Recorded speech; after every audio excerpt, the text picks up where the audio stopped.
extra mile that failure refused to tread. It is far better to be exhausted from success than to be received from failure. Dear guests, Lahore College of Women University has a tradition of producing women whose vigor and strength has infused the change in the world. Lahore College of Women University not only focuses on the personality development of its students, but also strives to prepare profound professionals in every field of life. In order to enhance the entrepreneurial skills of the students, the university has dedicated a whole week to entrepreneurship. And today's seminar on innovation and entrepreneurship is another such part of this mega event, and that is the Entrepreneurship Week 2012. We pay cordial thanks to SMEDA for successfully instilling the sense of entrepreneurship in our students. We are very pleased to have the presence of Mr. Yousaf Khokhar, Chief Executive Officer, SMEDA, Dr. Shehla Javed Akram, Chief Executive Officer, Akram Complex, Mrs. Marium, Chief Executive Officer, Dali Earth Food, Ms. Naveed Nooruddin, CEO, NN House of Exquisite Gifts, and Mrs. Riffat Malik, the lady who has twice been awarded with Lifetime Achievements Awards.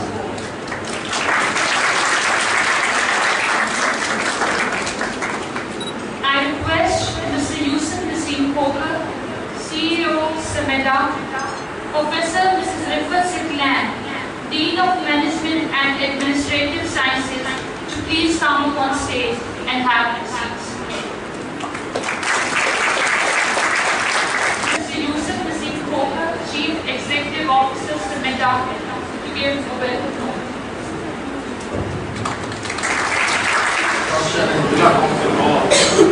The chief guest here was, I think, of tremendous height. I'm a medium-sized person, but I still remember that my legs kept banging in the air for almost 2 hours till I was given the chance to speak. So I'm happy to report that these citizens are much less than coaches. We have a more comfortable time on the stage. Ladies and gentlemen, I would first of all like to thank the Lahore College of Women University for collaborating with SMEDA to hold this entrepreneurship week, because the innovation of post-17 and is today culminating in the form of the National Innovation Entrepreneurship. We at SMEDA are always trying to be in the forefront in terms of encouraging entrepreneurship and particularly women entrepreneurs. SMEDA for almost a decade now, we have had a women entrepreneurship development staff. Cell has done, I would say, some good work in terms of establishing a flagship program which is known as the Business Innovation Center. We started off in Lahore, and now we are setting up at Aysha. Because of the demand that it has generated, we are now planning to have similar WPIC in Karachi. But I think, otherwise I'm told the mic is not working, but I think I can speak a bit loudly. Can you hear me at the back, please? Oh, I think we'll continue speaking. In Sawar and Karachi as well. I think this is one area where we can collaborate not only with institutions like the Lahore College of University, but also with our investment partners. Basically, the idea was to provide facilities for women where they could have some sort of office space and exhibition hall, business development services under one roof, and also get some assistance in terms of developing marketing. I am happy to inform you that we have trained almost or turned out 350 entrepreneurs from our hospital alone. That started in 2007, and the one in Charlotte that commenced working in 2010. I think in terms of you ladies here who are now passing through here for many years, it is very important to think about entrepreneurship. I personally believe that the focus in our educational institutions has been in turning you into career-driven, holding jobs either in the public sector or in the private sector. I think it is the right time to perhaps step back, take a breath, and look at the need of entrepreneurship as well, where I believe you can be masters of your own destiny.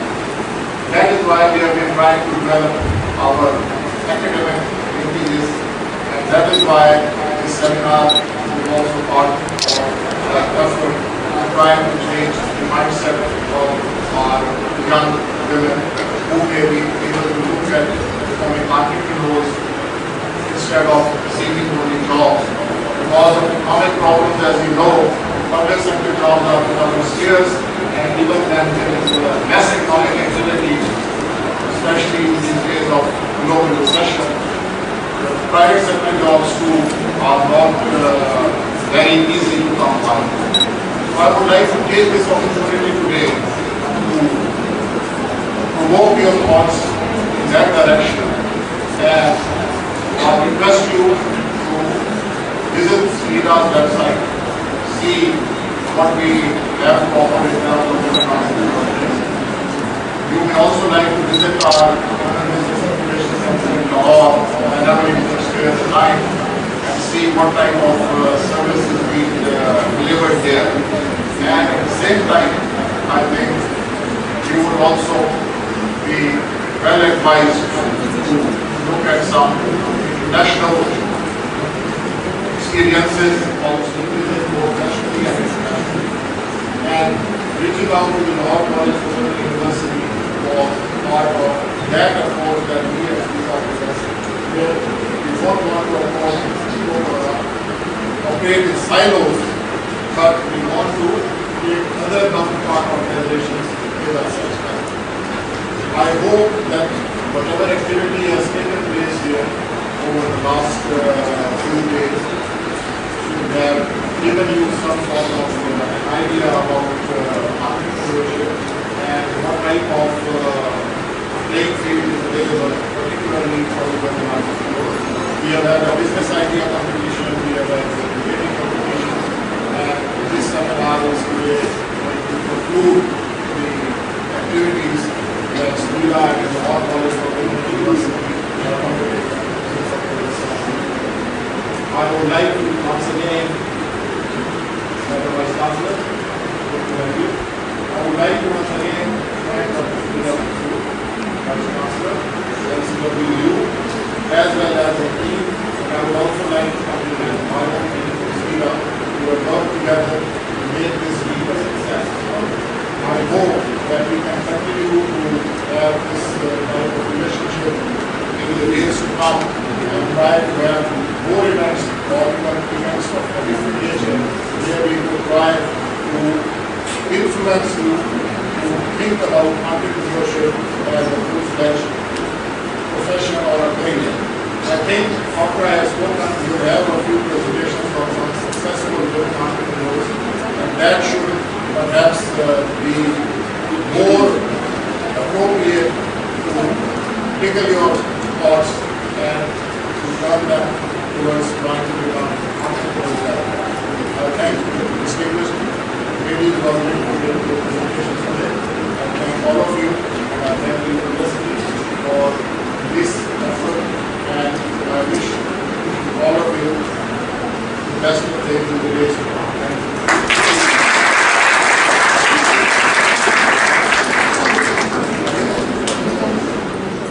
Ladies and gentlemen, and our dear students, Assalamu alaikum.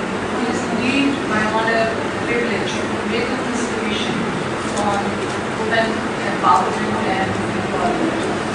Employment and regular employment. Empowerment and regular employment are essential preconditions leading to innovation and entrepreneurship. It is important to know what the idea of empowerment was about. The idea manifests itself at all levels of societal interactions. It is found in giving a voice to the weak, in allowing the weak and marginalized to have access to the tools and the materials they need to approach to determine their destinies. The most essential ingredient needed for empowerment is this framework is developing the expansion of freedom of choice and action to shape one's life. It implies controllable sources and decisions according to institutional definition. Empowerment is the expansion of assets and capabilities of people to participate in, negotiate with, influence, control, and hold accountable institutions that affect their lives. Now, there are important dimensions of meaningful women empowerment.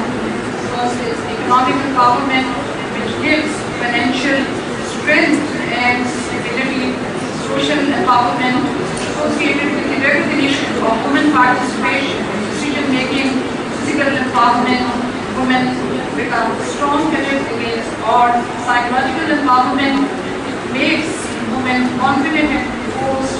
And empowerment in terms of the area of time, technology, and transport. It is enabling women to make timely decisions, acquire technical expertise, and tackle transport problems as well. The most important dimension of women empowerment is the enhancement or empowerment of capacities. Now, there is a difference in women development and empowerment perspectives. Women development has primarily been an economic phenomenon. It is associated with economic well-being of women, while women empowerment being more comprehensive has essentially been socio-cultural, political, as well as economic phenomenon.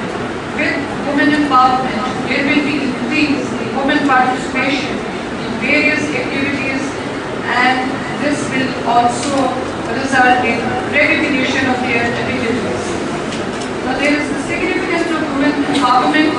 Social and economic transformation will result, and this will bring required structural changes in the societal setup as well as the economy that sustain nominal economic growth.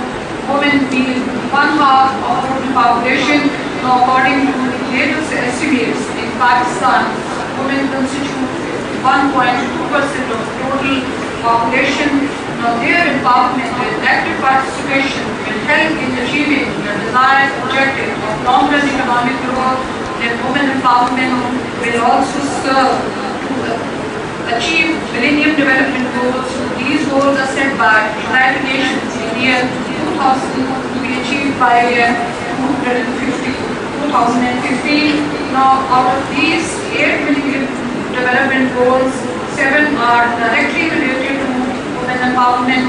First is to reduce the proportion of people living in extreme poverty by half between 1990 and 2015. 3/4 of people living in extreme poverty are women. When to achieve universal primary education, ensure that all boys and girls they must complete full course of primary education. In Pakistan, female literacy is about 1/2 of male literacy. So therefore, it is important to achieve this goal of universal primary education. Now, thirdly, it is going to promote gender equality and empower women. And in gender equality, the essential requirement is to provide equality of opportunity and skills to women, reduce child mortality, to improve maternal health. This is in terms of decreasing deaths during childbirth, then combat HIV, AIDS, malaria, and other diseases.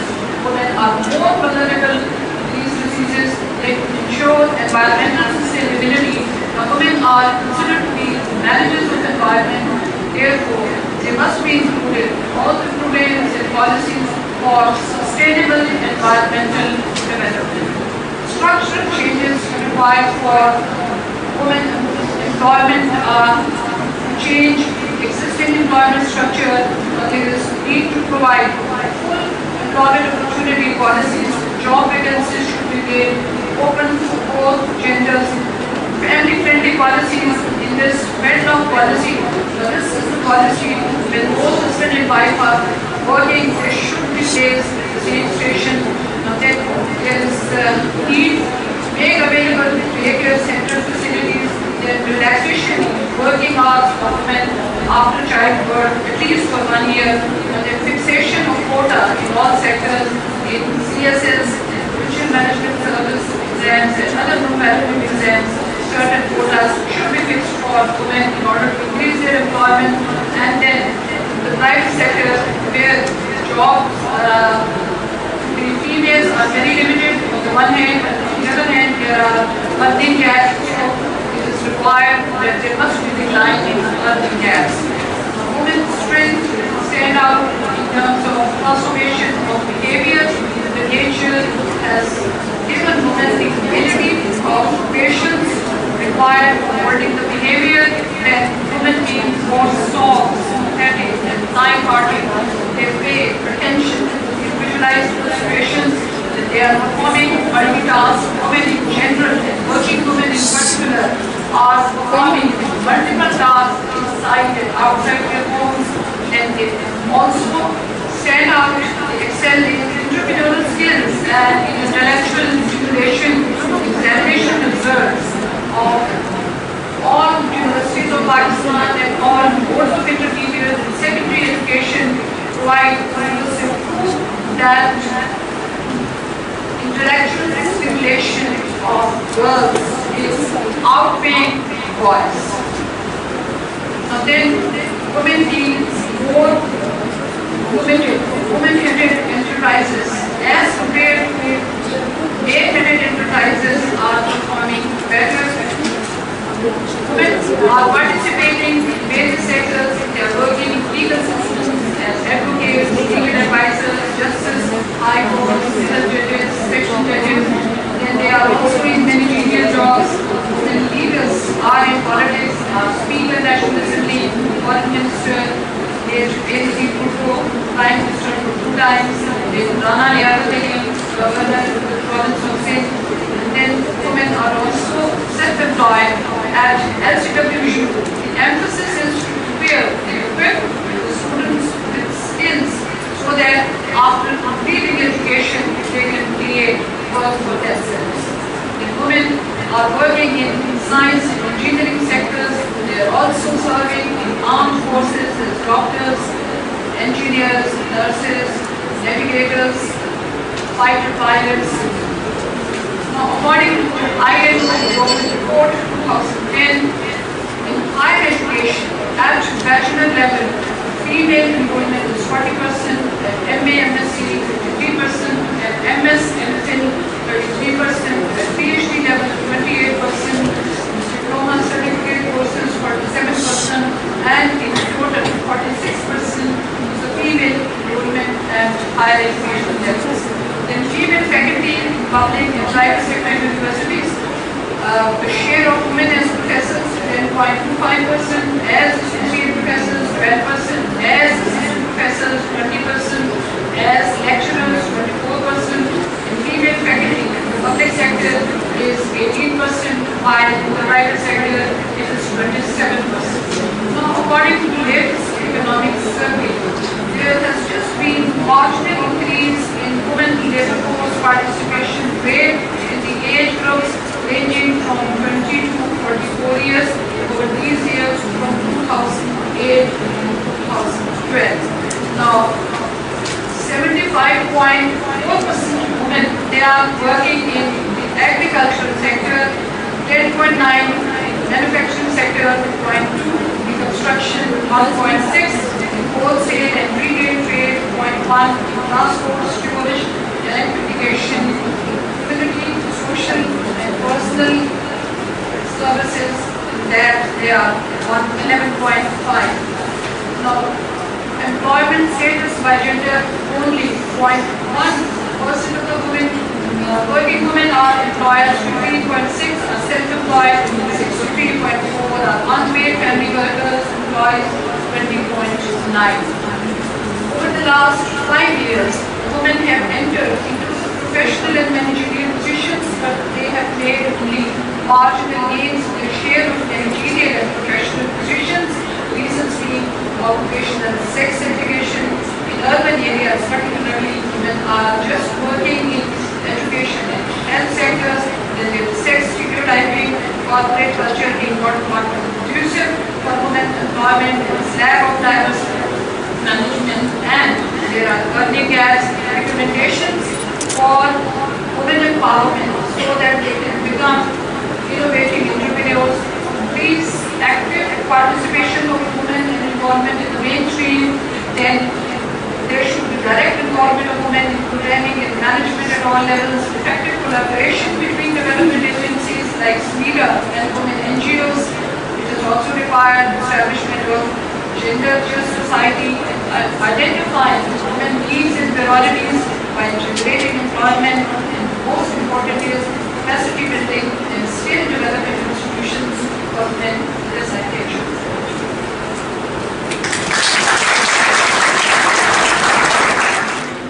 Entrepreneurs. I invite an enterprising woman of the day, Dr. Shela, Javed, Akram, CEO, Akram Medical Complex.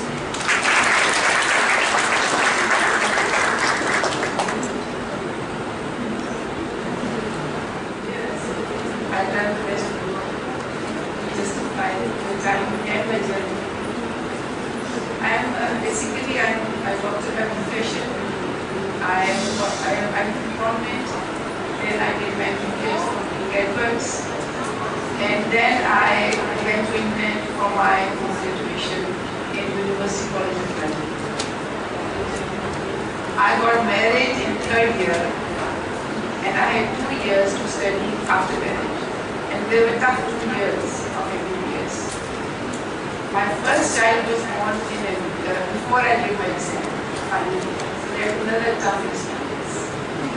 My husband had to leave for Claire before my daughter was born. So that was the third experience I had. Finally, he calls me after my child was born, that if I can bring the child to England and he can look at her. So I planned, before I did my house job, my exam had just passed. So I planned to visit my husband in England. And when I reached the airport, his friend comes and tells me that he has an accident. So he's in ICU. So that changed my approach. I was famous as a very small child of my parents. My father was a very well-known business person. So I was like a very pampered girl. So that changed my attitude. I mean, that made me a little more serious. I had to stay in England for 1 year, taking care of my husband and my kid, and doing nothing. Why I decided to stay there and not come back, because I thought that if I come back to Pakistan, maybe my husband doesn't go again for his post-graduation, which was very important for me, for us. Because at that time, MRCP was only in England, it was very important for the doctors. He's also a doctor. So after that 1.5 years, I come back to Pakistan and I then joined my house job. And finally, I left for England to finish my post-graduation and all that. After 5 years, we planned to come back, and that also it was like my husband, the decision maker. He had finished his MRCP, and I was still in my university, and he decided, no, he has to go back, and I can take care of myself in London with 2 kids, because he was very careful with his seniority. It's very important for males. One of the problems with the females in Pakistan especially is that why they're left behind is because of the kids, because of the family responsibilities, and they usually come back in seniority as compared to men, though they are equal starters. That is one of the big problems anyway. So So he comes back and I'm still there at the university and I joined him after that year. So that, that was like making the life a little more difficult, more tough, because putting along, studying with kids, it is a job. So when we come back, then we decided, we started planning that what should we do to establish our practices. So that was the main objective, our medical practices. We had no money. Actually, we never saved money while we were in England. At that time, the salaries were very nominal. It was only like £900 that each of us would get. And we never asked for any family support. And we never asked our parents to give us some inheritance. Because we thought that, it is their privilege meant to distribute their inheritance, their properties to us or their money to us. We were like, we had a fixed idea about that, not to ask them. So the money was not there, but while in England, we invested in British Telecom. And when we came back, we planned to open up a clinic.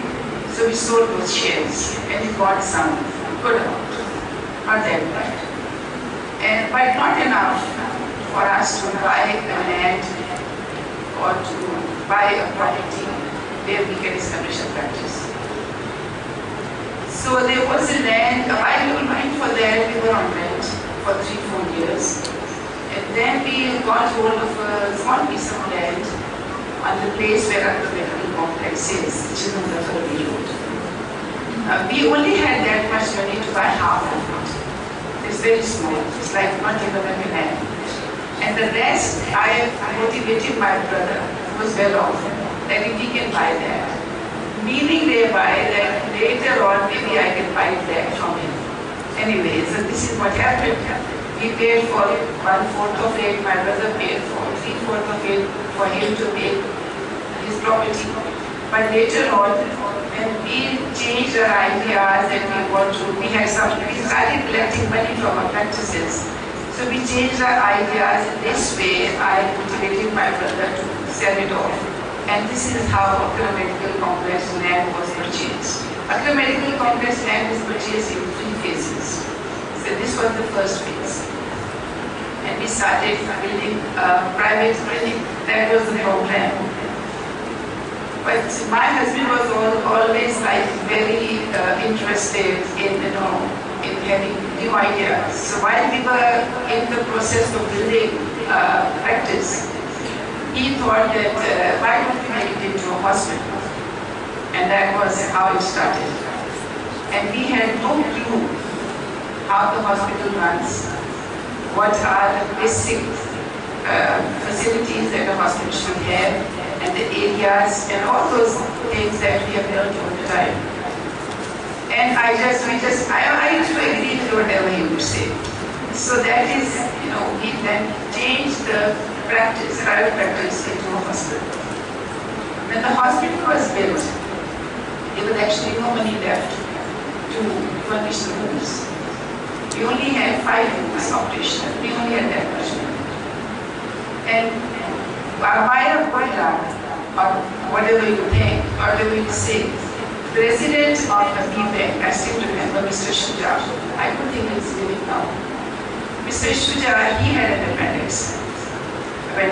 So he came to my hospital because whether with 4 rooms or 5 rooms, we had such a high standard of treatment or approach to the patients that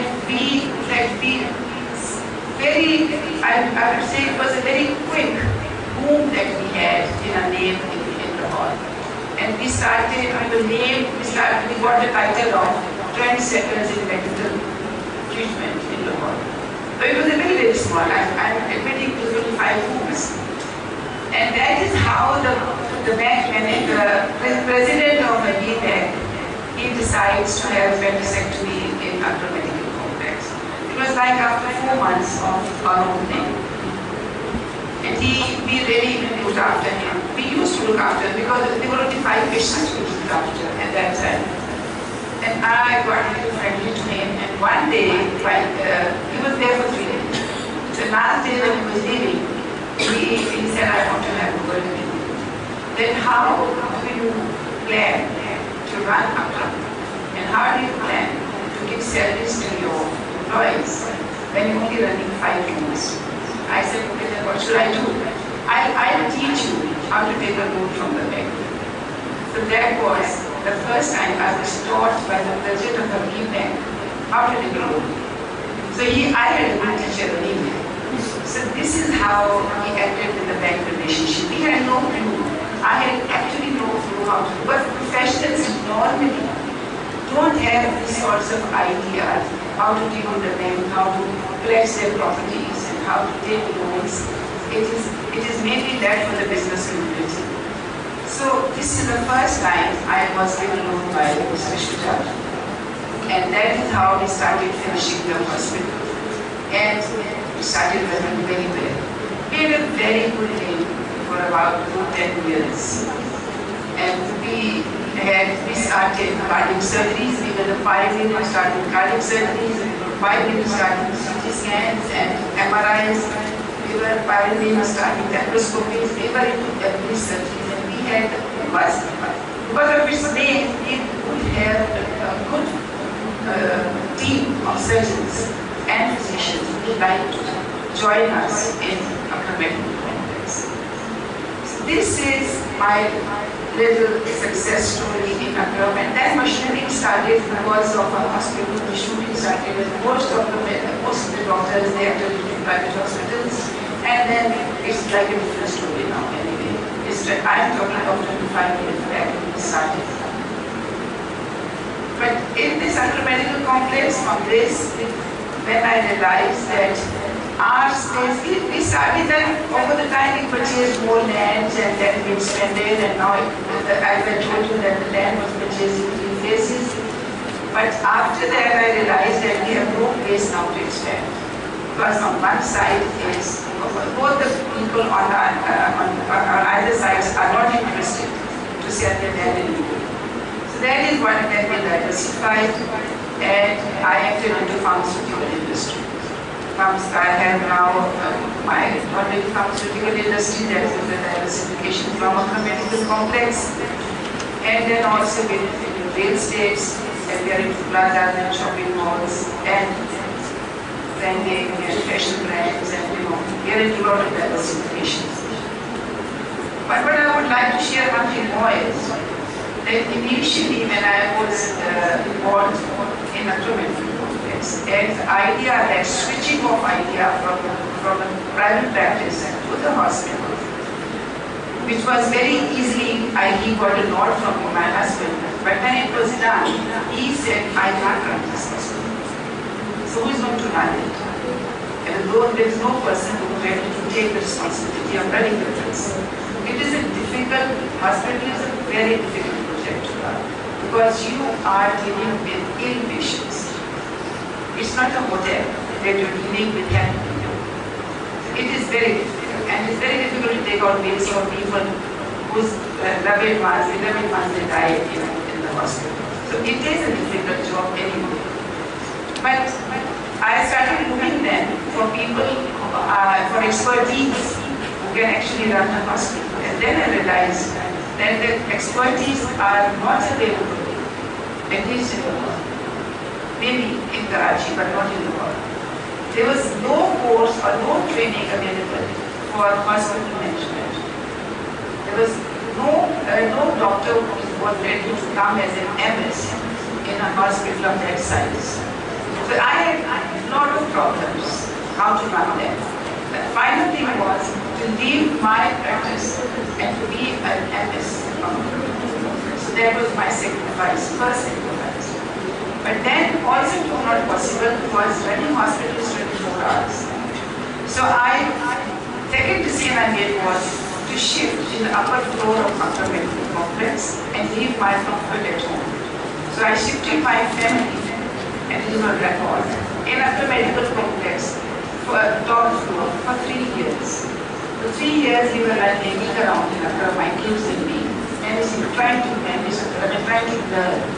During that time, we might then introduce a course hospital management after 3-4 years after Akram was made. And now it's a common post which is available in hospital management. So that was one of the sacrifices I did. Second, I realized that I am now, since I became a good manager, and the reputation of Akram was also linked to me as well as my husband, I realized that sharing the same business with your husband is also very difficult thing to do. So that was the second problem I started getting. Because I realized that I'm overpowering my husband when I'm in a group. And he actually doesn't, he doesn't say anything, but he doesn't really like it. That, I'm like one of the main face seen in a group. And though he is the one who is treating patients, but I'm the main face in a group.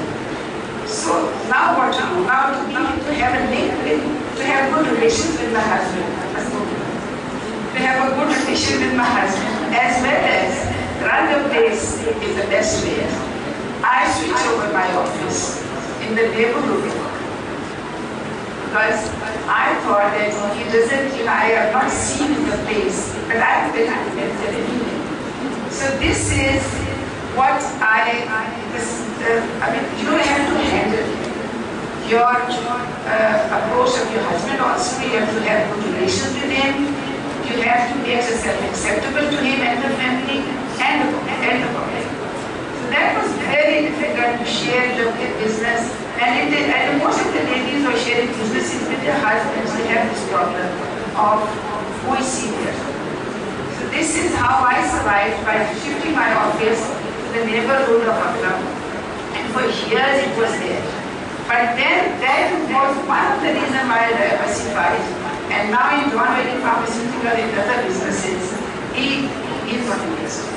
He's only interested in, he's a medical professional, he's a thorough medical professional. So he's only interested in medical complex. So what I wanted to give a message was that the things which look so nice to say that I am CEO of a medical complex has actually told me a lot, and it was a big thought to take up this size villages. Thank you.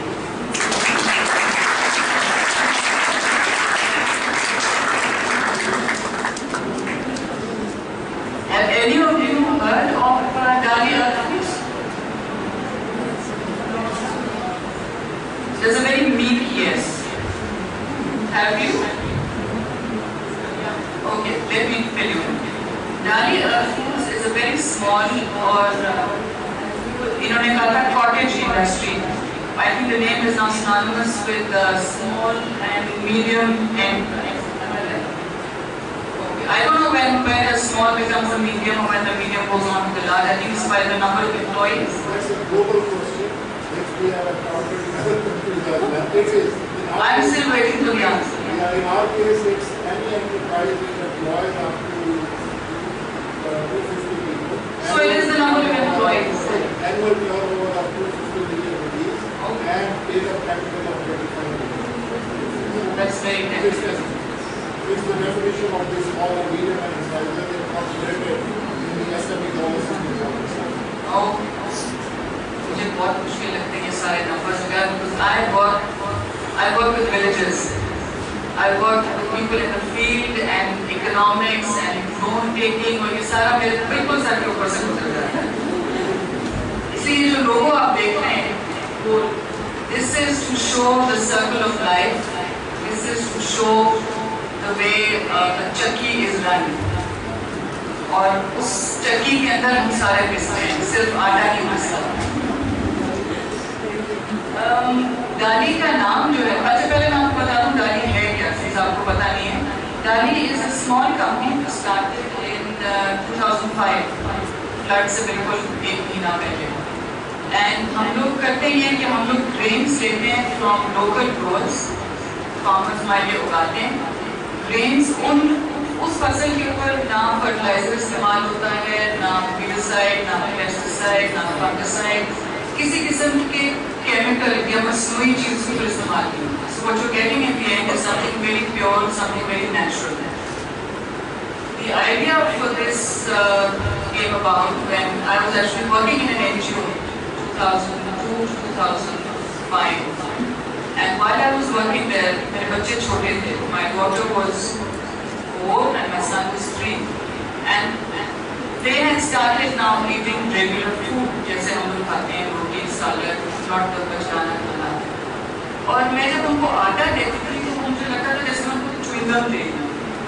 White, बिल्कुल absolutely white, इस तरह सफेद आटा, no value to it, no food value to it. So nutritionally it was very very poor. And I thought that मैं इनको ये दूँगी, इनके बाद में इनको vitamins दूँगी, फिर उससे इनकी डॉक्टर शेला से Aysha कहेंगी किडनीज पे असर ना हो, कि लिवर पे असर ना हो. Why can't I give them pure food, like जैसे हमारे नान को दाल को नहीं खाया.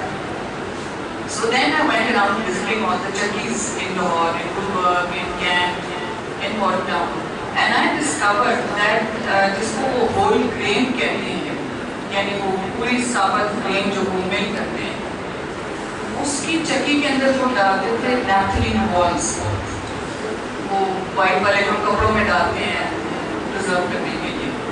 जब मैंने उनसे पूछा कि ये आप क्यों डाल देंगे, तो उन्होंने कहा कि ताकि छुए ना आए. The next step was mercury. They would throw ऐसे mercury का छटा मार देते थे into the grain. And mercury, as you know, when it falls, it just scatters. You can't collect it. वो तो हाथ में आती नहीं. And it's a poison. So that too was being made with the atta. It was being used, and we were all consuming it. My children were consuming it. I was consuming it. So then I thought maybe I was bored with my job, regular 9-to-5 desk job. I always didn't find that very interesting. So I went home, and another friend of mine who was also working with me, उसने कहा कि ठीक है हम दोनों ये शुरू करते हैं. तक हमने शुरू किया था. इनफैक्ट आप उनको जानते भी होंगे, वो आजकल बहुत ड्रामों में आती हैं, समिया फुकास, उनका तो देखा होगा आपको, बहुत सारे साथ हैं. तो दोनों ने हमने फिर ये उसके भी बच्चे तब छोटे थे, लेकिन हमने 2005 में ये शुरू किया. पहले हमारे पास सिर्फ 3-4 डॉलर से फर्क आटे हम बनाते थे. उसमें भी ये हमने इनोवेशन शुरू की कि सिर्फ गंदम के ऊपर हमारा जोर है, और वो इसलिए बिकॉज गंदम is the easiest to grow, the easiest to store with the help of naphthalene balls and mercury, and the easiest to process. So we thought कि हमारे पहले तो जैसे नानियाँ या दादियाँ एक दिन मकई की रोटी खाते थे, एक दिन बाजरे की खाते थे, एक दिन ज्वार की खाते थे. तो इन सारी ग्रेन्स में बहुत न्यूट्रिशनल वैल्यू होते हैं, और हम उन सबको तर्क करके तो हम सिर्फ गंदम के ऊपर जोर कर रहे हैं. और गंदम अगर आप न्यूट्रिशन के टेबल के अंदर जाएँ तो it's the least powerful of all of these other grains. So then we made different attas. हमने 5 grain atta बनाया.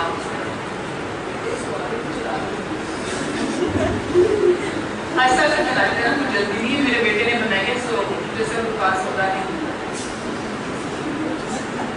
हाँ, you see those 2 words there, stone ground and slow ground.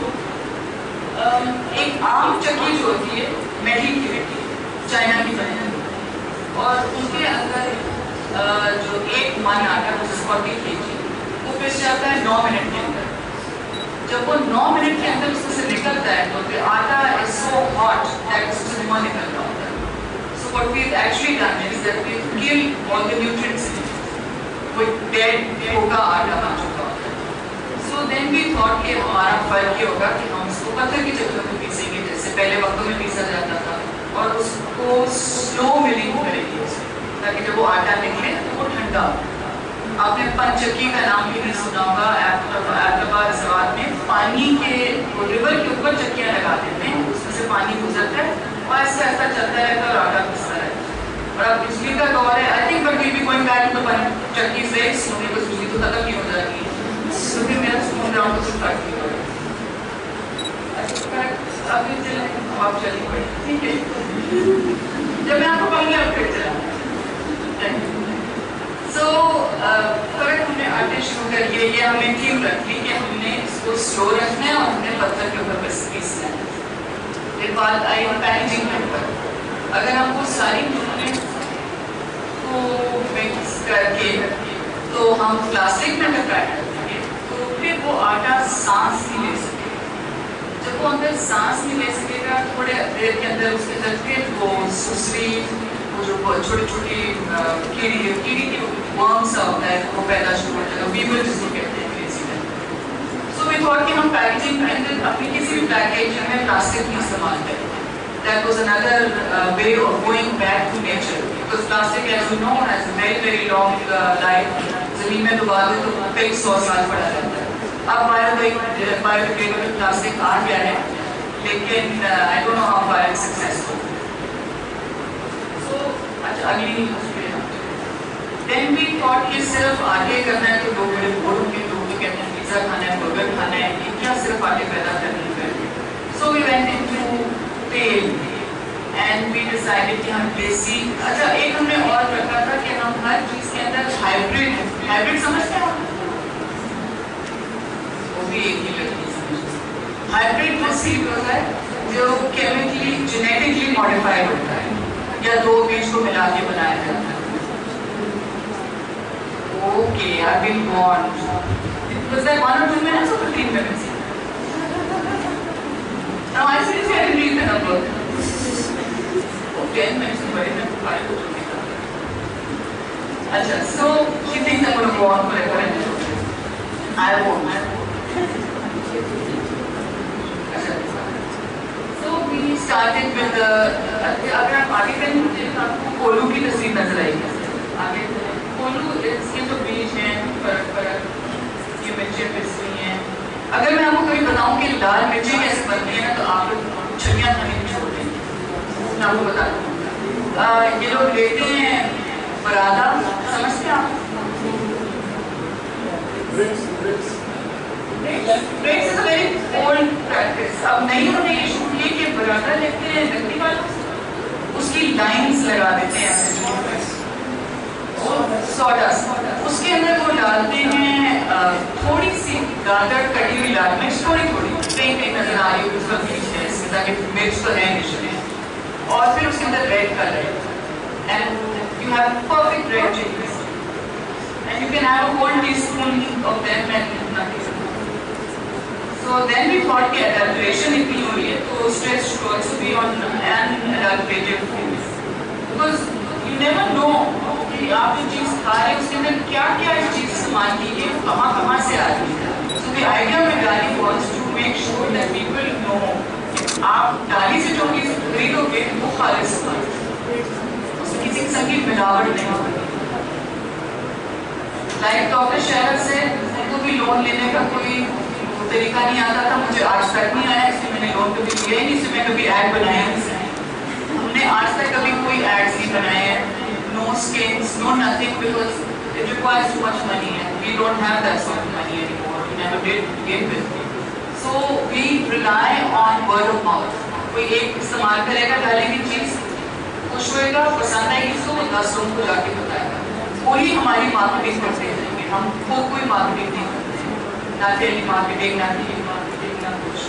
کیا آپ دیکھتے ہیں پاستا بن رہا ہے, اب بچوں کو آج کل کے دور میں بہت شوق ہے فرق چیزوں کے. So this is pasta made from whole wheat. مطلب اس کے میدا نہیں استعمال کیا جاتا. اگر کلیئر استعمال کی جاتا ہے تو 90 اور 10 کا ریشو رکھا جاتا ہے, 90% whole wheat, 10% میدا. بیکنگ کے لیے تھوڑا سا آپ کو ڈالنا پڑتا ہے. یہ مسل کے بیج ہیں. اگر آپ کبھی گھر جائیں اور آپ اپنے مسل کی دال کو دیکھیں گے تو اس کا دانہ بہت موٹا ہوتا ہے, بہت بڑا ہوتا ہے اور کوئی ذائقہ نہیں ہوتا.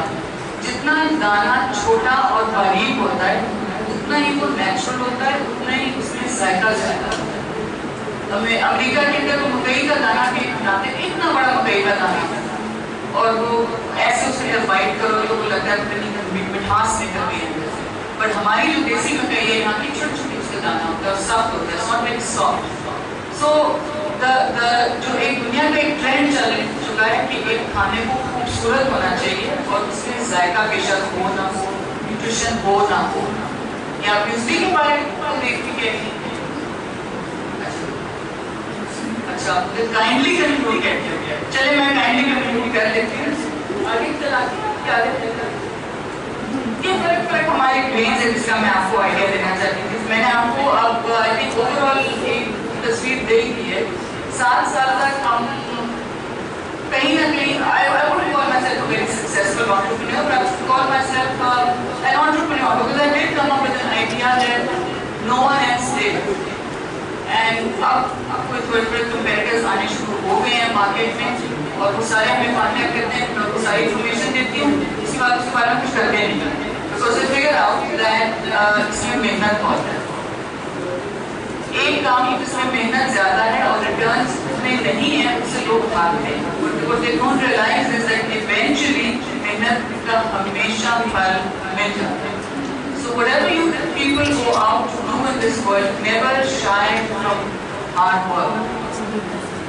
Always be ready to give it your 100% اور آپ کو 200% انشاءاللہ 10 نہیں تو 15 سال بعد مل ہی جائے گا. ڈاکٹر شیلا کو بھی مل گیا, مجھے بھی مل جائے گا کبھی نہ. Thank you.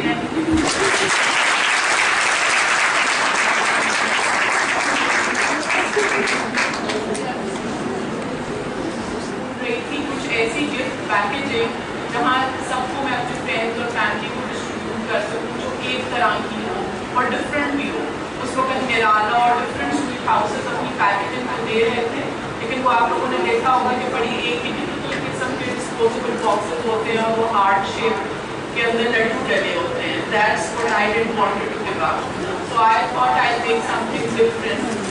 اور اس کے اندر I made these boxes, گتے کے normal boxes. I put on some ribbons and bows to decorate it. And everybody loved those boxes. اور اس وقت یہی ہوا کہ it's how I started off under the name of the box. اور after that it was like no stopping back. کیونکہ سب کو میری family friend انہوں نے کہا کسی کی شادی تھی, کسی کے برتھ ڈیز تھی, شاورس تھے, baby showers and all. everyone نے یہ معافی دی کہ آپ ہمارے لیے کچھ نہ کچھ کر دیں. اس کے بعد سے جب سے میں نے وہ اسٹارٹ کرنا شروع کی گفٹ ریپنگ اینڈ پیکنگ, تو لوگوں نے کہا کہ بھی پیکنگ تو بہت اچھی ہیں but we are still stick up with the laddus and the pedas and we want something innovative in the boxes. Why don't you put something else rather than the regular stuff? So I said, okay, fine, I'll put in some cupcakes and cookies. I made a batch of cookies and cupcakes, decorated them, gave my first order out. That was an instant hit also. This is how we started off NN chocolate here. Now, alhamdulillah, in the past 6 years, we are having 3 brands. The box, آپ لوگوں کے flyers ملے ہوں گے. اس کے اندر the box is packaging side in which we are handling all the gift packs, wraps, bridal showers, birthday parties, wedding invitations. Under NN Chocolate, we are making cupcakes and cookies and chocolates. And under NN Gifts, we are producing exquisite and different gifts جو آپ اپنی families اور friends کو دے سکتے ہیں جو market میں available نہیں ہے. The turning point for me in my business and this venture was when I joined in the Women's Chamber of Pakistan and I set up the stall, the first ever stall I set up. وہاں سے بہت immense response ملا اور وہاں جا کر مجھے پتا چلا کہ there is no fancy packaging in Pakistan. Although packaging itself is an industry جس کے اوپر کوئی focus ہی نہیں ہے. Packaging جو ہے company they are producing for the regular Unilever یا مختلف companies کے لیے وہ packaging provide کرتی ہیں, لیکن جو fancy packaging ہے وہ ہے ہی نہیں. As compared to India اور China جو ہمارے باقی نیبرز ہیں, وہاں کی پیکیجنگ ایک بہت بڑے لیول پہ مکمل انڈسٹری ہے. تو اس طرح سے جو ہے وہ سارا یہ اسٹارٹ ہوا اور اب آگے دیکھیں, let's go for the best کہ آگے ہم کہاں جاتے ہیں انشاءاللہ. اور ابھی in the past 6 years we have opened up 6 outlets. We have an outlet in Peshawar. We are also exporting our boxes to Glasgow. And the most important thing which I wanted out of my this work was to build a recognition of Pakistan. کہ یہ سارے boxes اور جتنی بھی gift wrappings ہیں, these are all 100% made in Pakistan. And the first I would like to share this experience with you. The first batch of boxes that I made for a lady in Dubai. She said, I don't want this tag made in Pakistan under the box. Okay, could you just remove this tag and just give me the empty boxes? That was the turning point which I believe initiated me and motivated me to go on to this level that Pakistan should have their fancy gift wrapping of their own.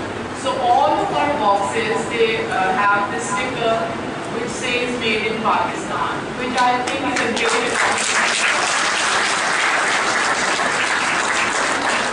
Apart from this, all of our gift packing and wrapping and boxes are reusable and recyclable.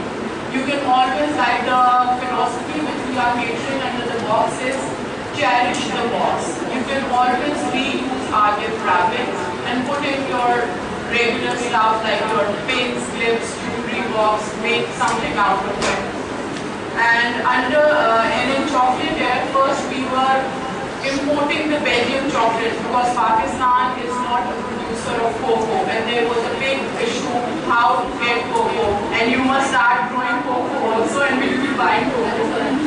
Okay. So we were importing, and we are still importing it from Belgium and Switzerland for our chocolates, but in future I hope to have cocoa manufactured in Pakistan so that we can make our cupcakes and cookies and chocolates out of it. And it was lovely talking to you all, and I hope that we all motivated you and inspired you to start off your own businesses. Thank you.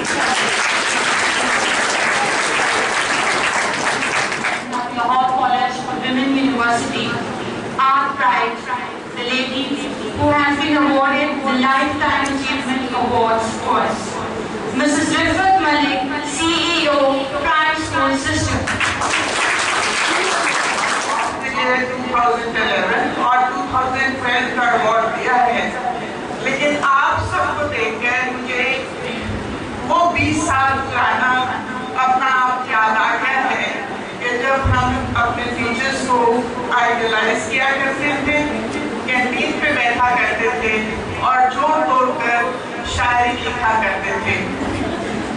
बच्चों ने अपने आप को, जब मुझे ये award business stream में 2012 का दिया गया, तो उसी वक्त मैंने ये कहा कि मैं अपने आप को बिजनेस स्ट्रीम में नहीं बल्कि राजकुमारी से मैं यहाँ तक हूँ, इसमें कोई शक नहीं। और मुझे आपकी कहने में कि सारी दुनिया से खूबसूरत और अच्छा कॉलेज लाहौर कॉलेज है।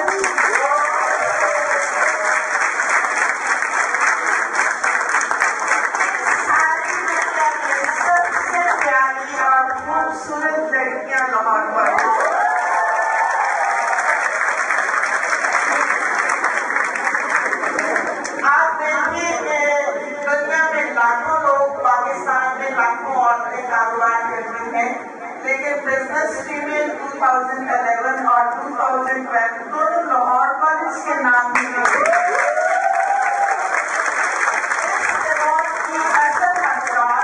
मेरी madam head of the department Mrs Rifat Saqlain है। जब हम छोटे बच्चे थे और ख्वाबों में थे और शायरी लिखा करते थे, तो ये हमें समझाया करते थे कि जिंदगी की हकीकत ख्वाब से बहुत मुख्तलिफ है। मैं लाहौर कॉलेज की अच्छी मैनेजर थी, मैं किताबें लिखती थी, छोटे छोटे कहानियां लिखा करती थी। जब न्यूज़पेपर में मेरा एक आर्टिकल छपा तो उर्दू बाजार के कुछ लोगों ने मुझे कहा कि आप में राइटिंग स्किल है, आप हमें लिख कर दें। उस वक्त मुझे पता नहीं था, मैं कुछ नज़रें कुछ चीजें उनको लिख कर देती, लेकिन फिर आहिस्ता आहिस्ता मुझे एहसास हुआ कि गज़लों और ख्वाबों से ज्यादा अहम पैसा है। तो फिर मैंने अपनी ही किताबों को मुख्तलिफ फॉर्म देना शुरू की, छोटे छोटे क्विज की बुक्स लिखी, और अब मैं बच्चों के लिए वो प्रोग्राम जो टीवी नोट की आप सुनते हैं वो मेरी ही किताबों से दिए गए होते हैं। कराती, उन्हीं लफ्जों को मैं उनसे सही कराती और मैं अपने रास्ते पर चलती रही, यहाँ तक کہ میں نے ایم اے اکنامکس اسی کالج سے کر لیا. جب میں ایم اے اکنامکس کر رہی تھی تو اس وقت بھی میں نے کم از کم 13 سے 14 کتابیں لکھی تھی. آج بھی تو آج میں آپ کو بتانے کی آئی ہوں کہ آج بھی میری عادت ہے کہ جب تک میں رات کو 1 یا 2 پیج کم از کم ان کے نہیں پڑھتی میں سوتی نہیں ہوں. کیونکہ جو زندگی آپ گزار رہی ہیں یہ بالکل پریوں والی اور تتریوں والی ہے. اگر آپ زندگی میں کامیاب ہونا چاہتے ہیں تو اس کا ایک ہی طریقہ ہے. ہماری یوتھ آپ کو پتا ہے 63 سے 65% ہے. اور یہ یوتھ کیسا پاکستان چاہتی ہے؟ ایسا پاکستان جس میں بے روزگاری نہ ہو, انسرٹینٹی نہ ہو, جس میں پاورٹی نہ ہو, انمپلائمنٹ نہ ہو, عورت کی ایکسپلائٹیشن نہ ہو. کب عورت کی ایکسپلائٹیشن نہیں ہوگی؟ جب وہ اکنامکلی انڈیپینڈنٹ ہوگی. میں نے ماسٹرز کے بعد ایک بڑے ادارے کے سربراہ کے طور پر مجھے لیا گیا جن کی فیس بہت زیادہ ہائی تھی اور اکثر بچوں کو فیس کی وجہ سے نہیں دیا جاتا تھا. کیونکہ میرے ٹیچرز نے, میرے لاہور کالج کے ٹیچرز نے مجھے بتایا تھا کہ علم صدقہ جاریہ ہے. تو اس وقت بے شک میں پرنسپل تھی کسی اسکول کی, تو میرے دل میں یہ خیال آتا کہ بچہ ٹیلنٹڈ ہے, اگر اس کو لیا جائے تو یہ کچھ کام کر سکتا ہے. ڈی ایچ اے میں رہتے ہوئے ڈی ایچ اے کے ساتھ سب سے ریموٹ ایریا جہاں نیا ایئرپورٹ اب بنا ہے وہاں پر میں نے اپنے اسکول کی ذات پیش رکھی. مجھے لیکچرر اکنامکس سلیکٹ کیا فیڈرل پبلک بورڈ نے کوئٹہ کے لیے. میرے والد صاحب بہت بیمار تھے. میرے سب بہن بھائی گورنمنٹ میں اعلیٰ عہدوں پر آفیسر ہیں اور ہمارے گھر میں کریز تھا کہ گورنمنٹ آفیسر ہونا چاہیے. میرے والد صاحب بیمار تھے, بہنیں میرڈ تھیں, تو میں نے سوچا کہ مجھے جانا چاہیے کوئٹہ. لیکن جب میں اپنے ابو کی حالت دیکھتی تو پھر میں جا نہ سکتی. یہاں تک کہ ڈیٹ گزر گئی اور میں نے جوائن نہیں کیا اور روز ہو کے وہیں رہی. میرے والد صاحب کو یہ پتا تھا کہ میں اس بات سے ڈسٹرب ہوں. انہوں نے جب میری شادی کی تو مجھے زمین کا ایک کنال کا ٹکڑا دے دیا اور کہا کہ آپ اس سے اپنا اسکول بنائیں. میں نے اللہ کے نام لے کر وہاں اسکول شروع کیا. کینٹ بورڈ میں اسکول چلانا یا کوئی بھی کام کرنا اتنا ہی مشکل ہے جیسے کوئی دودھ کی نہر بنا کے لائے. لیکن میں نے ہمت نہیں ہاری. وہ فیوڈل قسم کے لوگوں کا علاقہ تھا. جب نئے فرینڈس وہاں پہ آئے تو سب لوگوں نے میری بہت مخالفت کی. یہاں تک کہ جب چھٹی کا وقت ہوتا تو اسی لوگ وہاں پر اپنی گاڑیاں دھونا اسکول کے شروع کر دیتے. بہت سے مسائل, لیکن اس کے باوجود میں کام کرتی رہی. لوگوں کی مخالفت کا بھرپور مقابلہ کرتی رہی. اور ایک وقت آیا کہ اس علاقے میں بغیر کسی سیاسی جماعت کے اللہ کے فضل اور اس کے حبیب کے صدقے لوگ میرا نام عزت اور احترام سے لینے لگے. جب فوجی مارشل آیا جنرل شرف کا تو کینٹونمنٹ بورڈ کے اسٹیشن کمانڈرز کے لوگ میرے پاس آئے اور انہوں نے کہا کہ ہم ایسی گورنمنٹ بنائیں گے جس میں آپ جیسے لوگ ہوں جو پیسے کے پیچھے نہ بھاگے, تو آپ ہماری گورنمنٹ میں شامل ہوں. میں نے اپنے ہسبینڈ سے مشورہ کیا تو انہوں نے کہا جب آپ کے اوپر کسی ایک سیاسی جماعت کا لیبل لگ جائے گا تو پھر آپ خدمت نہیں کر سکیں گی, پھر آپ کو وہی کرنا پڑے گا جو آپ کی جماعت کہے گی. تو اس وقت میں نے ریفیوز کیا اور میں نے وہ جو اسپیشل لیڈیز کی سیٹ تھی اور کسی بھی سیاسی جماعت کے اندر کام کرنے سے انکار کر دیا. آج میرا اسکول فیمل پلیٹ فارم کے طور پر جانا جاتا ہے. پرائم اسکول ایک ایسا ادارہ ہے جس میں لوگ کام کرنا فخر محسوس کرتے ہیں. کوئی بچی جو ایف اے کرتی ہے, بی اے, ایم اے, یہاں تک کہ بچوں کے بہن بھائی اگر پڑھنے کے لیے یا انہوں نے سبجیکٹ سلیکٹ کرنے ہوتے ہیں تو وہ میرے پاس آتے ہیں کہ میڈم سے پوچھیں کہ کون سے سبجیکٹس ان کے لیے ہیں. میرے پاس جتنے بھی بچیاں ہیں اس وقت ہمارے پاس 1000 سے زیادہ بچے ہیں. ایک برانچ میں ہمارے مختلف برانچز ہیں اور ہمارے بچے ہر وقت کام میں مصروف رہتے ہیں. جتنے بھی فیمیلز ہیں, جتنی بچیاں میرے پاس ہیں, جیسے ہمارے استاد ہماری رہنمائی کرتے تھے، میں ان کو ایک ہی کام بتاتی ہوں کہ بچیوں کا صرف پہلا کام یہ ہے کہ وہ تعلیم حاصل کریں، پھر ویلفیئر کا کام کریں، اور تیسرے نمبر پر اپنے آپ کو اکنامکلی اسٹرانگ کریں۔ میری پیاری بچیوں، جب آپ اکنامکلی اور اسٹرانگ ہوتی ہے، اس کے ہاتھ میں پیسہ ہوتا ہے، تو پھر وہی مرد جس کا ہم کہتے ہیں کہ وہ آپ کا سرتاج ہے، اس میں کوئی حرج نہیں۔ لیکن اگر آپ ذرا سا اپنے مذہب میں جھانکیں تو سارے پیغمبر بزنس کرتے تھے، آلموسٹ زیادہ تر پیغمبر، اور اللہ کے نبی نے جس پہلی عورت کو اپنے لیے پسند کیا، حضرت خدیجہ کو، وہ ایک بزنس لیڈی تھی۔ تو کیوں آپ کو اپنا وقت ضائع کرتے ہیں؟ ضروری نہیں کہ ایجوکیشن کمپلیٹ ہو، بہت سے چھوٹے بزنس ہیں جو ہم اپنی ایجوکیشن کے ساتھ کر سکتے ہیں۔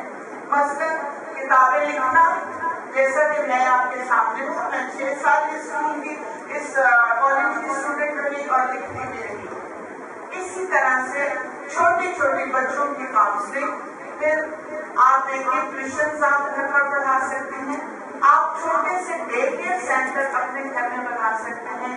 اولڈ ہاؤس ہماری ایک ٹیچر ہے کہ جنہوں نے اپنی گلی کے لوگوں کے لیے بنایا ہوا ہے، جو ان کی مدد حفاظت کرتی ہیں۔ اس طرح سے آپ بٹیکس بنا سکتے ہیں، اور اپنی جو فرینڈس ہیں ان کے چھوٹے بہن بھائیوں کی برتھ ڈے پارٹیز آرگنائز کر سکتے ہیں، ان کے ساتھ جو میرج ہے یا جو آپ کی کوئی بھی انگیجمنٹ ہے اس فنکشن کو سیلیبریٹ کر سکتے ہیں۔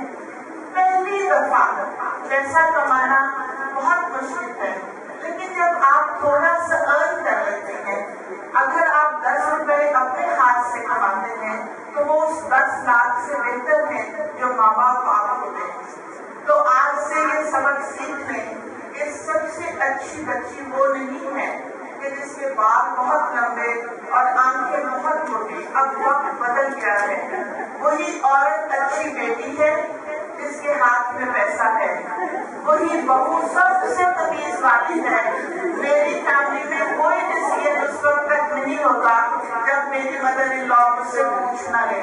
کیوں؟ کیونکہ میں انہیں کہتی ہوں کہ آپ کر لیں جو بھی کرنا ہے، پارٹیز وغیرہ میں آپ کے بل پے کروں گی، اور پھر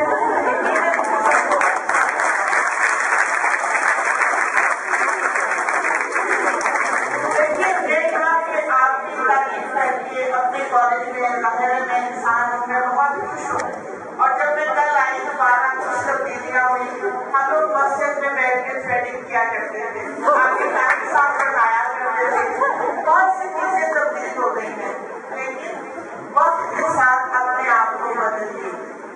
خواب دیکھنا کوئی بری بات نہیں ہے، لیکن بجائے اس کے کہ ہم اپنے خوابوں کے لیے شہزادہ ڈھونڈیں، اپنے خواب پورے کیوں نہ پورے کر لیں۔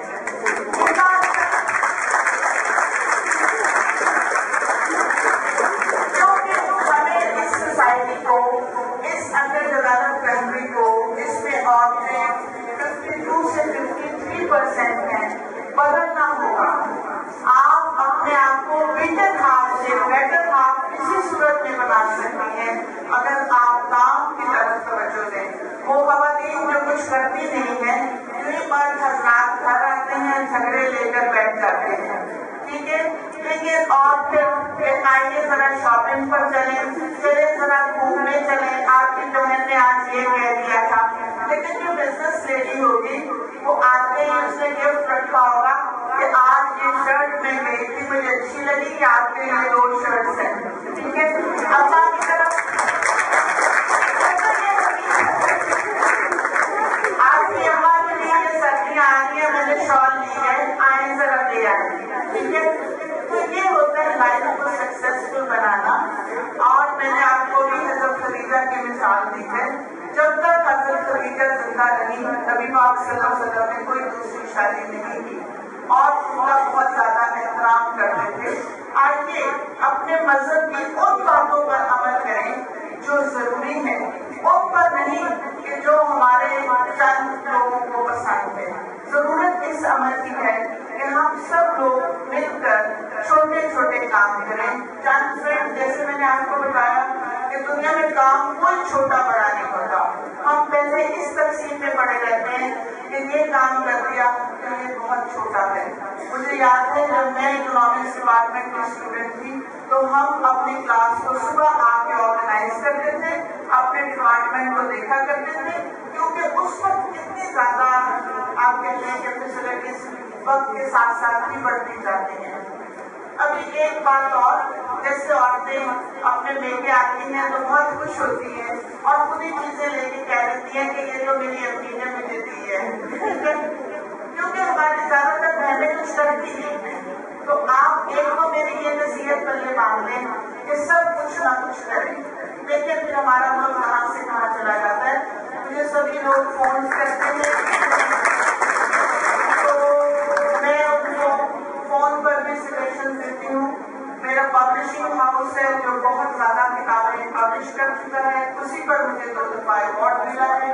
मेरा स्कूल है जिसमें बच्चे और उनके बहन भाइयों को भी मुफ्त मशवरे या फिर हेल्प हम हर तरीके से करते हैं विदाउट पेइंग। अब क्योंकि मैं इकोनॉमिक्स डिपार्टमेंट में स्टूडेंट हूँ और मैं जो कुछ हूँ अपने डिपार्टमेंट, अपने टीचर, अपने कॉलेज की वजह से हूँ। ये अवार्ड मुझे नहीं, मेरे कॉलेज को और आप सबको मिला है।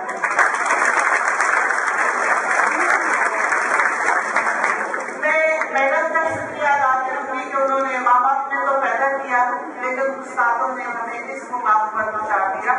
और उसके साथ अनाउंस भी करूंगी कि वो बच्चे इकोनॉमिक्स डिपार्टमेंट में जो बहुत टैलेंटेड हैं, पढ़ना चाहते हैं लेकिन यूनिवर्सिटी में फीस अदा नहीं कर सकते, मुझे ये बताएंगी और मैं उनका स्कॉलरशिप आप सबके सामने अनाउंस करती हूँ।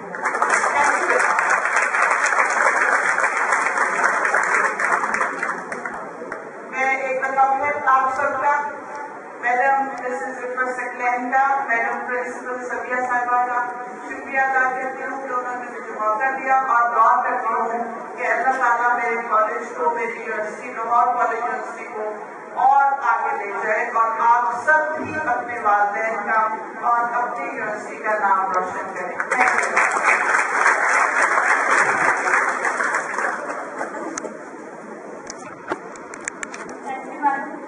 I now request our respected Vice-Chancellor, Professor Dr. SABIHA MANSOOR, to please come and enlighten us with our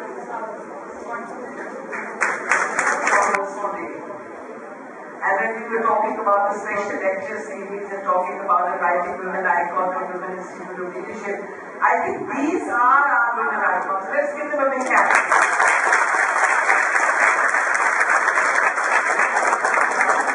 I would also like to welcome the media here. The media there, and myself had a bit of a dip at in the past, as you've seen my name being flashed on the screen in a very unpleasant and negative manner. But I think that they will, these press representatives who are here have always are friends, have always had very good relationships with the media. And an individual hiccup here and there, I think women leaders get used to that. And we also know how to fight this game, which involves giants and not pygmies. So I would like to reassure the university that this mudslinging on the university, on the Vice-Chancellor and administration was nothing but petty, political mischief. We know who are responsible for it. The Chief Minister has taken a note of it and sent the Education Minister and the Secretary to say that they are very sorry that this incident took place and it has no feet to stand on. So the case was withdrawn, but keep in mind, I think it became a learning curve in my life as well. That in the public sector there is this I don't know what to say, because the majority of it is healthy, the majority of it is constructive, the majority of it is very promising. But this very, very small minority, I think we give them a good run for their money. A small vision, and the vision is of women empowerment. I would like to thank the SMEDA team and their entire team for giving us this support at this very critical moment. Reassuring the public. Nobody needs reassurance. This community is 90 years old. And no one is allowed to play games with it. Because any sort of university is any sort of the prestige of university in the Vice-Chancellors.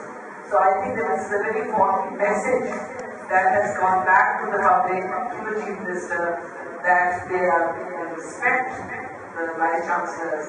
And every time I have been to an event where I've been invited by the Chief Minister, he has always wanted the child to the Vice-Chancellor next to him on the podium. He's always shown us maximum respect and always asked the Vice-Chancellor to sit right in front.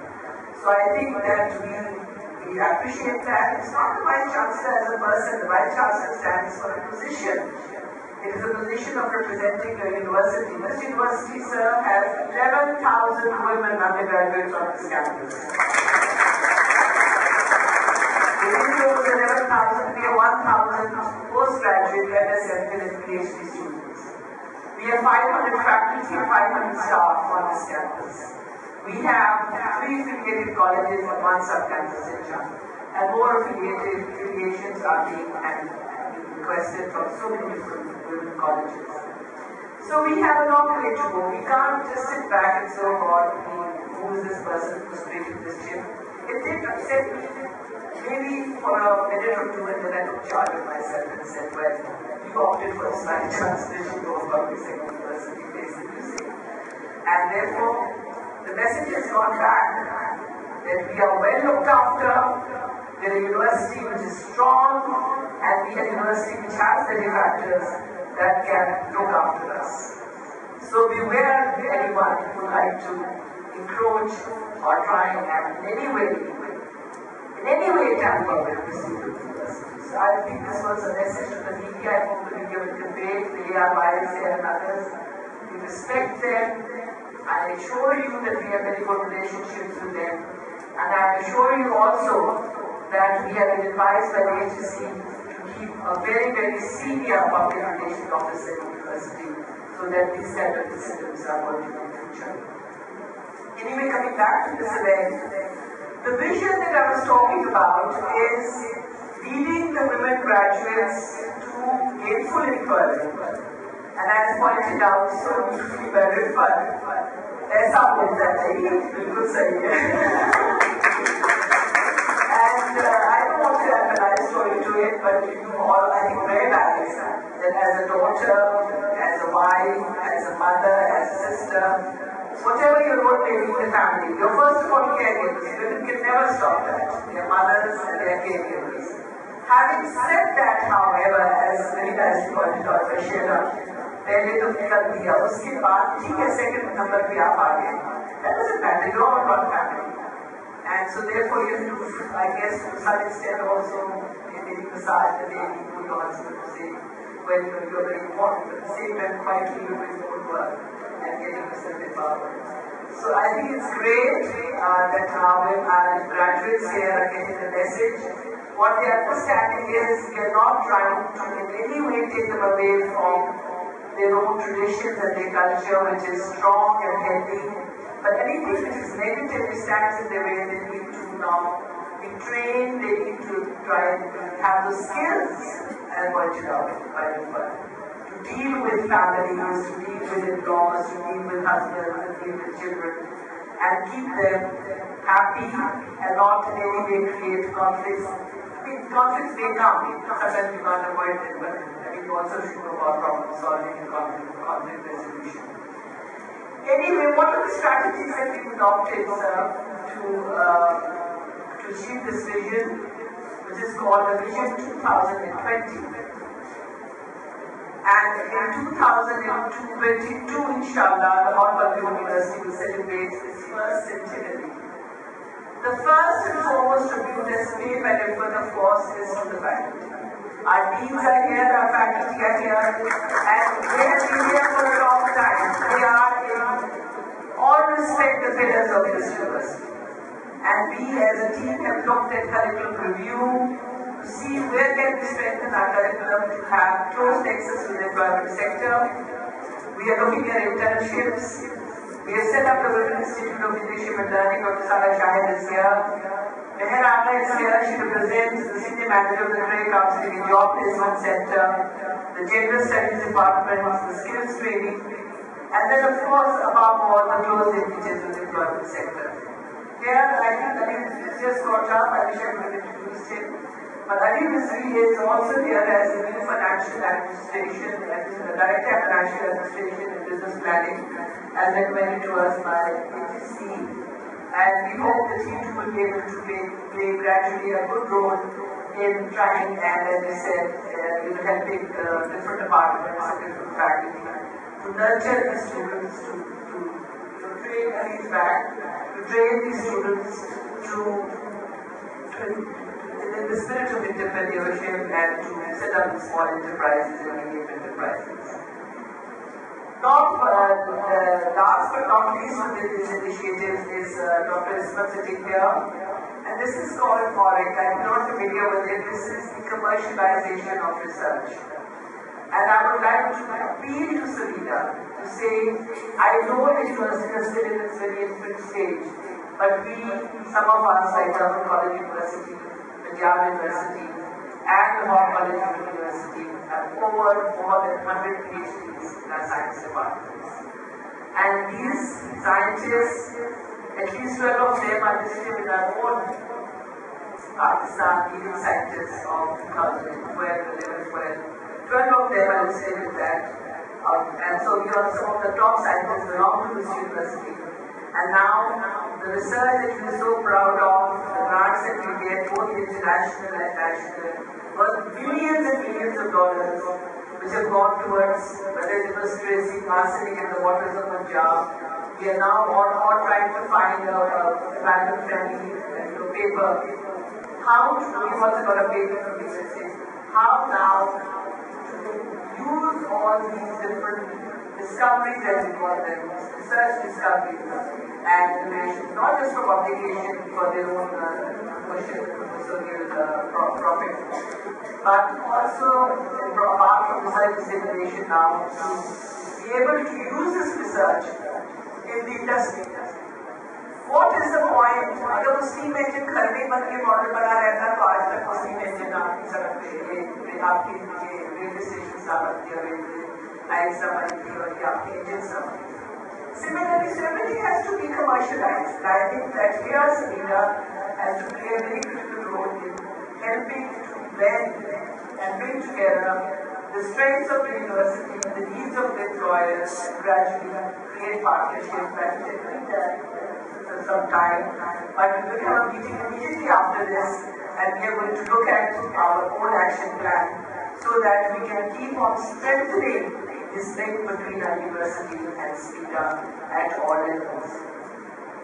I quickly don't want to take too much time. The last speaker is always the one who's the most boring and you want to get over with it and have a cup of tea. So I don't know why the university insists on leaving the last speaker, but I have taken that challenge. Just wanted to say obstacles are there, students, societal attitudes are there, early marriages, some cases, right, but just before the exams it happens. And then as I said, the very politics too. But we will be strong, inshallah, and the university is doing its best in terms of providing an enabling environment by facilitating the students to daycare center, which is an air-conditioned, almost a 5-star daycare center. My granddaughter studies in Sydney, she's 1 year of studies, goes to a daycare center, she was 8 months old, because her mother works. And I've seen the centers, and it's the most washed daycare center I think in Bouquets.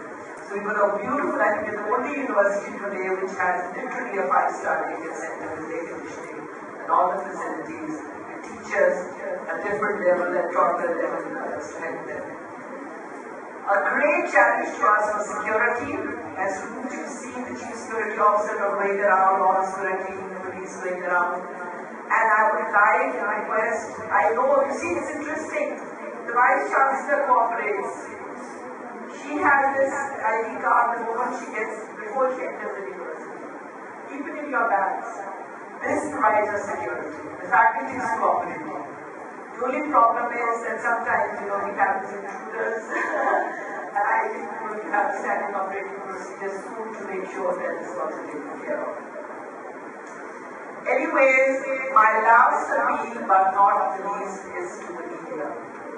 The media must support the women universities. The media should not get rankled by petty complaints of some of the workers.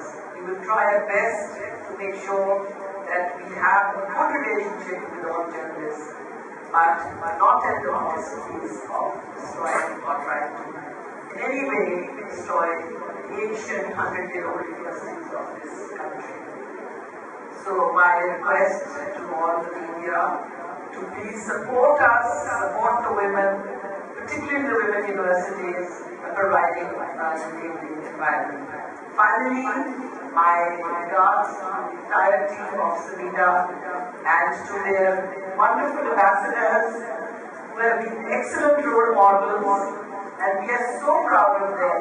What a wonderful choice of different kinds of entrepreneurs who came here. And to say, Marium, yes, I'm an alumni of NN, but today it is LCWU that I think we should go. So LCWU is Zindabad,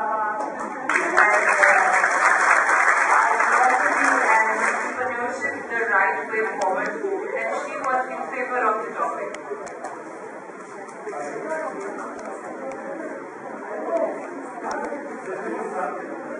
We request Ms. Erish Rani to come up and receive her cash prize. She won the debate, blue debate, and she was extremely in favor of entrepreneurship.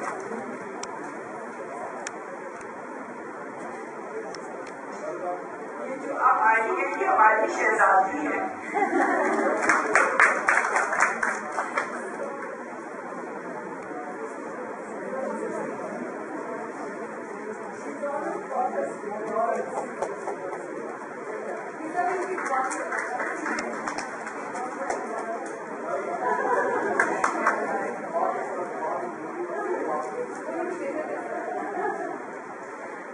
competition which was held was the artistic depiction of women entrepreneurship, and Ms. Mama Ansur won the first prize in that. We request Ms. Khokhar to give away the prize to Ms. Mama.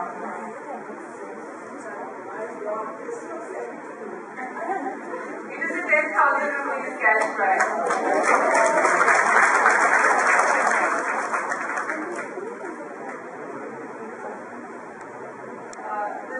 Competition which was held on Friday was our business idea competition. It was won by BBA course, BBA 5 final year students, Ms. Anam Hassan, Ms. Sadia Tabassum, and Ms. Javed. And their business idea was backpack furniture. They have won a prize of 20,000 rupees.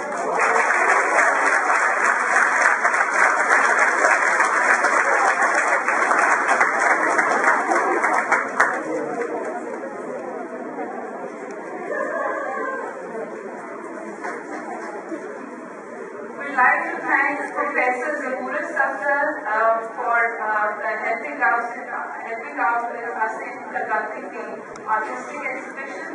Ms. Shiri Ansar in the debates competition, and Ms. Saqlain for business writers competition. We request Yousaf to convey the mementos to our presenters today. We'll start with Dr. Shela, Javed, Akram, for taking out time and coming here and sharing her success stories with students.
India for collaborating in this whole activity.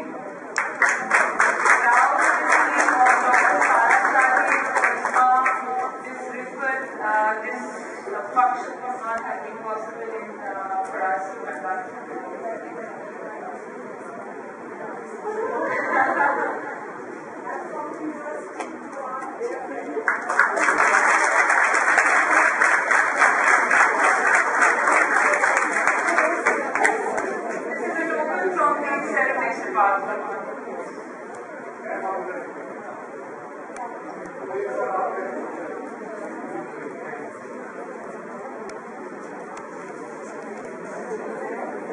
Thank you very much for your participation and I request to have a seat with us outside. Thank you very much.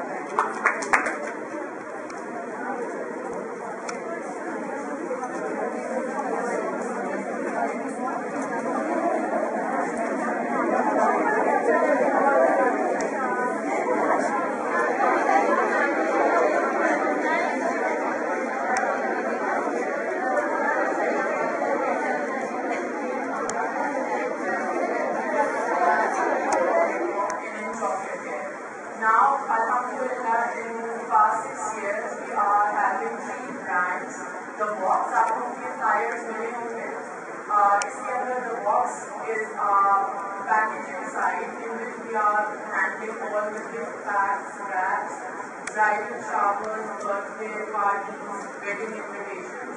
Under NN Chocolate Care, we are making cupcakes and cookies and chocolates. And under NN Gifts, we are producing exquisite and different gifts to our families or friends to दे सकते हैं जो market में available नहीं है. The turning point for me in my business and this venture was when I joined in the Women's Chamber of Pakistan, and I set up the stall, the first ever stall I set up. वहाँ से बहुत immense response मिला और वहाँ जाकर मुझे पता चला कि there is no fancy packaging in Pakistan. Also